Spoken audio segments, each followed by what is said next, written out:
بسم اللہ الرحمن الرحیم والصلاۃ والسلام علی سید الانبیاء والمرسلین۔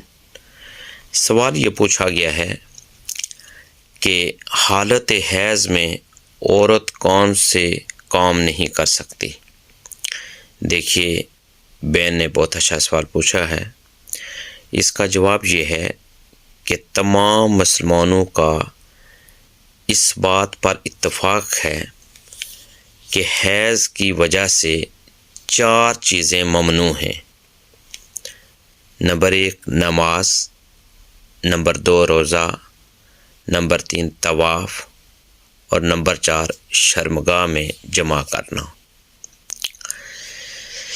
قرآن مجید فرقان حمید کو چھونا بھی جائز نہیں ہے، اور اسی طریقے سے کوئی بھی نماز ہو وہ نماز پڑھنا بھی جائز نہیں ہے، اور روزہ چاہے وہ فرض روزہ ہو یا نفل روزہ ہو وہ بھی رکھنا جائز نہیں ہے۔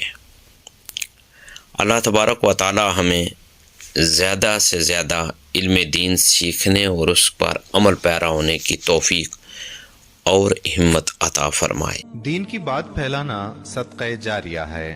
ثواب کی نیت سے ویڈیو کو شیئر ضرور کیجیے۔ جزاک اللہ۔